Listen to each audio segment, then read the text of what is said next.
तो दोस्तों आज की इस वीडियो में हम लोग पढ़ने वाले हैं हिंदी भाषा का विकास क्रम, लिपि, यूपी की बोलियां।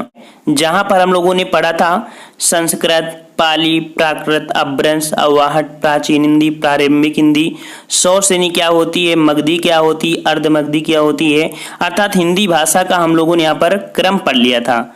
और आज की इस वीडियो में हम लोग पढ़ना है मुख्यतः लिपि पढ़ना है और आपकी यूपी की बोलियां पढ़ना है, ठीक है ना। तो चलते हैं, स्टार्ट करते हैं। और अगर आप नए हैं तो हमारे चैनल से जुड़ सकते हैं, बेहतरीन से बेहतरीन तैयारी कर सकते हैं। चलिए यहाँ पर देखते हैं भाषा का विकास क्रम, ठीक है, आपने पढ़ लिया था। अब यहाँ पर देखो जो आपकी बोली होती है, ठीक है, तो बोली किस प्रकार से होती है। देखो जैसे आपका गांव होता है, फिर ज्यादा लोग हो जाते हैं तो कस्बा बन जाता है, फिर इसके बाद बहुत ज्यादा लोग हो जाते हैं तब आपका शहर बनता है, ठीक है। इसी प्रकार से पहले आपकी बोली होती है, फिर उपभाषा बनती है, फिर आपकी भाषा बनती है। यहाँ से क्वेश्चन आपके थ्योरी माध्यम में पूछ लिया जाता है। तो यहाँ पर सबसे पहले पढ़ लेते हैं बोली क्या होती है। तो किसी छोटे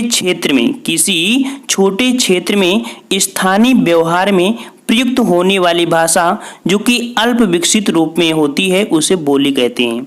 और भाषा का जो क्षेत्रीय रूप होता है वही आपका बोली होता है। ये पॉइंट याद रखना है, जो बिल्कुल छोटे क्षेत्र में बोली जाती है वही आपकी होती है बोली, और इसका लिखित रूप अथवा साहित्यिक रूप नहीं होता, यही पॉइंट याद रखना है। बोली का साहित्यिक रूप और लिखित रूप नहीं होता, अर्थात हम लोग लिखने पढ़ने में इसका प्रयोग नहीं करते हैं।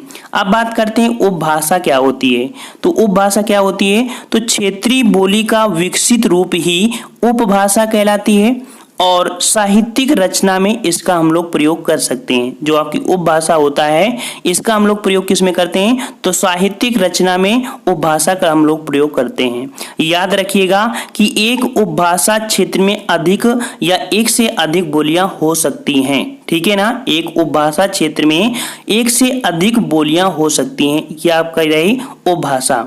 अब आते हैं भाषा। तो भाषा क्या है, तो भाषा का एक विकास, या कह सकते हैं कि भाषा का एक विशाल विस्तृत क्षेत्र होता है। अर्थात जो भाषा होती है अगर एक विशाल विस्तृत क्षेत्र में फैल जाए और उसका प्रयोग बोलने, लिखने और साहित्यिक रचना करने में अगर प्रयोग करने लगते हैं तो वही आपकी क्या हो जाती है, भाषा हो जाती है। समझ में आ गया होगा कि आपकी बोली क्या होती है, उपभाषा क्या होती है और आपकी भाषा क्या होती है। आई होप आपको समझ में आ गया होगा।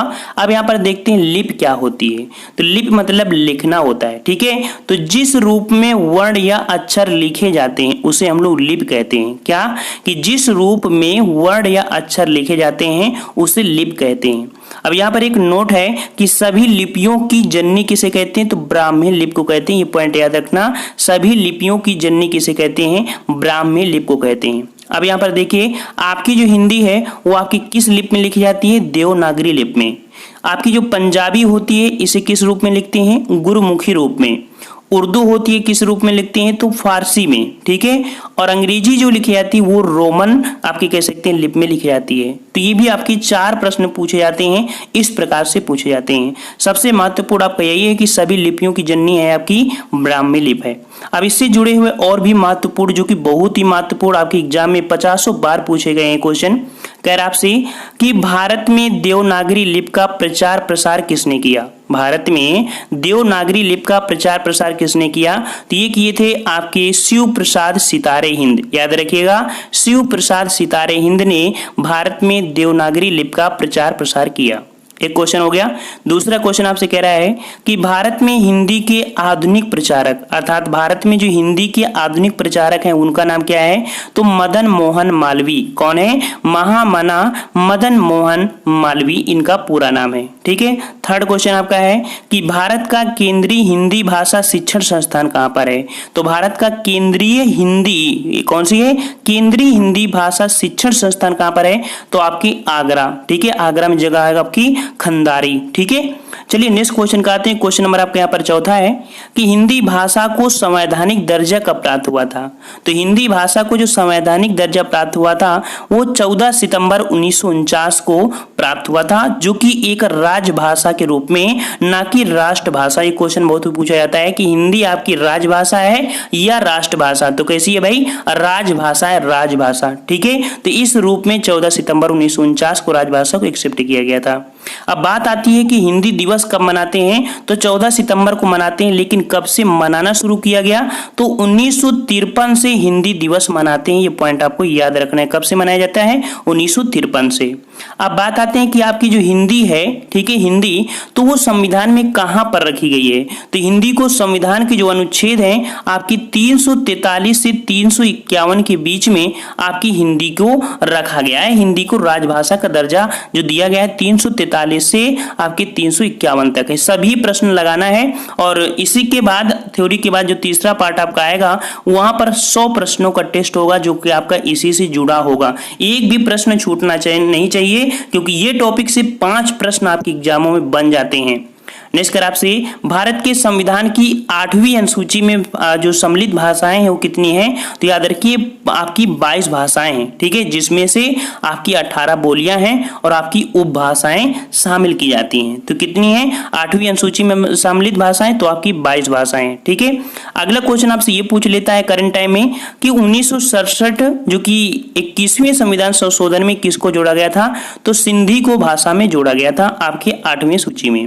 फिर अगला पॉइंट है कि 71वां संविधान संशोधन हुआ जो कि 1992 में। इसमें आपकी जो 3 भाषाएं थी, नेपाली, मणिपुरी और आपकी कोंकणी, इसको जोड़ा गया आपके 71वां संविधान संशोधन के था आपके कह सकते हैं 8वीं अनुसूची में। अब यहाँ पर जो 92वां नंबर का संविधान संशोधन हुआ 2003 में, तो इसमें आपकी जो भाषाएं जोड़ी गई 4, बोडो, डोंगरी, मैथिली और संथाली को जोड़ा गया किसमें, तो 8वीं अनुसूची में। ये 3 पॉइंट बहुत ही अच्छे आपके हैं। अब बात आती है कि विश्व में देखा जाए तो आपकी सबसे ज्यादा जो बोली जाती, जो आपकी बोली है विश्व में सबसे ज्यादा बोली है वो आपकी कौन है, चीनी। ठीक है, जिसको हम चीनी को एक दूसरा नाम जानते हैं मंदारिन। ठीक है, कौन सी, मंदारिन। लेकिन अगर देखा जाए अंतरराष्ट्रीय स्तर पर जो आपकी है वो अंग्रेजी भाषा है, जिसका प्रथम स्थान है कहां पर, अंतरराष्ट्रीय स्तर पर। ठीक है, लेकिन देखा जाए तो जनसंख्या के हिसाब में और बोली के हिसाब में तो आपकी मंदारिन होती है, लेकिन अंतरराष्ट्रीय स्तर पर जो पत्रकार होते हैं, लिखित हिसाब से होते हैं, वो आपका प्रथम स्थान अंग्रेजी को दिया गया है। तो यहाँ आपने पढ़ा लिप के बारे में। अब यहाँ पर आपको देख लेना है कि उत्तर प्रदेश की जो बोलियां हैं, आपके क्वेश्चन यहाँ से बहुत बनते हैं, ढेर सारे बनते हैं। तो 5 मिनट का समय और दीजिए और आपके यहाँ पर कंप्लीट हो जाएगा। ठीक है, देखो हमने बताया हिंदी भाषा में जो आपकी पश्चिमी हिंदी है, तो पश्चिमी हिंदी जो आपकी वो सौर सेनी अपभ्रंश है। ठीक है, सौर सेनी अपभ्रंश है। तो इसमें से आपकी 5 बोलियां होती हैं, बुंदेली, कन्नौजी, खड़ी बोली और आपकी ब्रज भाषा। ये मुख्यतः आपकी है यहाँ पर। ठीक है, तो बुंदेली कहाँ पर बोली जाती है, तो बुंदेली बोली जाती है देखो आपके यूपी के निचले भाग में, जहाँ पर झांसी, जालौन, ललितपुर, महोबा, हमीरपुर। याद रखना, झांसी, जालौन, ललितपुर, महोबा, हमीरपुर में बोली जाती है बुंदेली। अगर बात करें कन्नौजी की, तो कन्नौज के बाद इटावा, इटावा के बाद फर्रुखाबाद, अर्थात कन्नौज, इटावा, फर्रुखाबाद, पीलीभीत, शाहजहांपुर, हरदोई और आपका कानपुर। ठीक है, और रैया। ठीक है, कन्नौज, इटावा, फर्रुखाबाद, पीलीभीत, शाहजहांपुर, हरदोई और रैया और आपका कानपुर। कहीं ना कहीं कानपुर में भी आपकी कन्नौजी बोली जाती है। ठीक है, यहाँ पर एक नोट अभी आपको बताएंगे वीडियो के नीचे, तो आपको अच्छा लगेगा, क्योंकि कन्नौजी आपकी जो आपकी बोली आती है कानपुर में, एक लैंग्वेज और भी बोली जाती है, उसको भी बताएंगे। अगर आपसे खड़ी बोली, तो खड़ी बोली जो कौरवी है कहाँ पर बोली जाती है, तो मेरठ, सहारनपुर, मुजफ्फरपुर। ठीक है, यहाँ पर मुख्यतः आपकी ये है बागपत, गाजियाबाद, बिजनौर में जो खड़ी बोली जो कि कौरवी है। अब आते हैं ब्रज भाषा से क्वेश्चन है, तो ब्रज भाषा जो मथुरा क्षेत्र है, मथुरा के पास आगरा पड़ता है, बुलंदशहर, एटा, बदायूं, अलीगढ़, ठीक है, बरेली, मैनपुरी, फिरोजाबाद। तो ब्रजभाषा कहाँ बोली जाती है, मथुरा, आगरा, बुलंदशहर, एटा, बदायूं, अलीगढ़, बरेली, मैनपुरी, फिरोजाबाद। अब आते हैं अवधी में, तो अवधी कहाँ पर बोली जाती है, तो लखनऊ, फैजाबाद, प्रतापगढ़, कानपुर नगर, अभी हमने बताया था कि कन्नौजी भी बोली जाती है और आपकी ये भी बोली जाती है, लेकिन जब ये दोनों आएंगे तो ऑप्शन में सिर्फ एक ही दिया जाएगा। ये पॉइंट आपको याद रखना है, ठीक है। अब यहाँ पर देखो अर्धमगधी है, तो अर्धमगधी के हिसाब में जो आपकी है वो आपकी इलाहाबाद में जो कि ठेठ अवधि है, कौशाम्बी में भी आपकी ठेठ अवधि है। तो अवधि के बारे में याद रखना है, अवधि से क्वेश्चन बहुत पूछे, लखनऊ, फैजाबाद, प्रतापगढ़, कानपुर, ये 4 क्वेश्चन बहुत पूछे जाते हैं। अब आते हैं बघेली में, तो बघेली जो आपकी है बघेलखंड अर्थात बांदा, चित्रकूट, सोनभद्र, मिर्जापुर के बीच लबा आपकी है वो आपकी बघेली होती है, ठीक है। और यहाँ पर अगला है भोजपुरी, तो भोजपुरी बोली जाती है पूर्वोत्तर भाग में। तो यहाँ पर बस्ती, गोरखपुर, बलिया, सिद्धार्थनगर, देवरिया, गाजीपुर, महाराजगंज, ठीक है। यहाँ पर आजमगढ़, बनारस, मिर्जापुर के कुछ हिस्से हैं और यहाँ पर लगभग आपकी जो है वो आपकी भोजपुरी होती है। ये पॉइंट याद रखना कि जैसे 2 नदियां, मतलब कि देखा जाए कि 2 बोलियों से सटे हुए मिश्रित बोली का प्रयोग करते हैं, मतलब कह सकते हैं कि जिस प्रकार गंगा नदी के स्थान के जल को स्पर्श कर, या नहीं कह सकते हैं कि या कानपुर की गंगा है या इलाहाबाद की है। मान लो गंगा नदी आ रही है, अब पानी को स्पर्श करके नहीं कह सकते हैं कानपुर की है इलाहाबाद की है। सेम उसी प्रकार से अगर कोई इस नदी के आसपास कोई, अगर ये गांव है और बोली यहाँ की अलग, ही बोली यहाँ की है, लेकिन तो मिक्स तो हो जाएगी ना। तो वही बताया गया कि उसी प्रकार 2 सटे हुए जिलों की बोली का अंतर कर पाना असाध्य होता है। तो वही चीज आपकी यहाँ पर कहीं कहीं आपकी, जैसे इलाहाबाद ये भी दिया है, इलाहाबाद आपको यहाँ पर इसमें भी दिया जाएगा, ठीक है।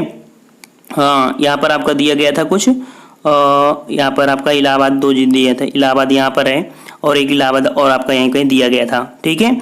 मतलब कह सकते हैं कि जो सटे हुए होते हैं राज्य, उनमें कहीं ना कहीं वो कॉमन हो जाता है, जो एग्जामिनर उन चीजों को नहीं देता है, क्योंकि ऑलरेडी पता है कि थोड़ा थोड़ा अंतर कहीं ना कहीं मिक्स कर देता है और कभी कभी कर देता है, ठीक है ना। अब यहाँ पर क्वेश्चन आपको ये कमेंट बॉक्स में कमेंट करके बताना है कि बहराइच, सुल्तानपुर, रायबरेली किस बोली के क्षेत्र हैं। बहराइच, सुल्तानपुर, रायबरेली किस बोली के क्षेत्र हैं, इसका जवाब आपको कमेंट बॉक्स में कमेंट करके बताना है। कुछ पॉइंट आपकी एग्जाम में और पूछे जाते हैं तो उनको भी देख लीजिए। जैसे आदिकाल का पूछा जाता है कि इसने क्या कहा है, तो याद रखिए आदिकाल को महावीर प्रसाद द्विवेदी ने आदिकाल कहा है। मतलब ये पूछेगा महावीर प्रसाद द्विवेदी ने आदिकाल को क्या है, तो आदिकाल कहा है। लेकिन डॉक्टर रामकुमार वर्मा ने आदिकाल को चारण काल कहा है। आचार्य रामचंद्र शुक्ल ने आदिकाल को वीरगाथा काल कहा है। वहीं पर राहुल सक्रेतिया ने कहा है सिद्ध सामंत काल कहा है, ठीक है। आदिकाल को ही इतने नामों से पुकारा है इन लोगों ने। अब यहाँ पर भक्ति काल है, तो भक्ति काल को 2 शाखाएं होती हैं, निर्गुण और एक होता है सगुण। अब निर्गुण में जो आते हैं वो आपके ज्ञानाश्रयी होते हैं, प्रेमाश्रयी। यहाँ पर ज्ञानाश्रयी में संत काव्य धारा होती है, जैसे नानक, कबीर, रैदास। प्रेमाश्रयी में आपकी जो जैसी हैं, ठीक है। अब सगुण में कौन आते हैं, राम भक्ति शाखा और कृष्ण भक्ति शाखा। राम भक्ति शाखा में कौन थे आपके, तुलसीदास, और कृष्ण भक्ति शाखा में कौन थे आपके, सूरदास, रसखान और आपकी मीराबाई थे, ठीक है। यहाँ पॉइंट एक होता है कि बिहारी किस काल से संबंधित, तो आपकी रीत काल होता है, और रीत काल में मुख्यतः देखा जाए तो रीत सिद्ध से होते हैं। रीत मुक्त से संबंधित कौन है, घनानंद, और रीत बद्ध से आपके कौन है, केशवदास हैं, ठीक है। और आधुनिक काल आपकी यहाँ पर इसे किया गया है। कुल मिला के इस प्रकार से इसमें हम लोग थोड़ा सा कर सकते हैं। तो अगर आप लोग पहला पार्ट नहीं देखें तो पहला पार्ट जरूर देखिए, आपको यहाँ पर आई बटन में देखने को मिल जाएगा।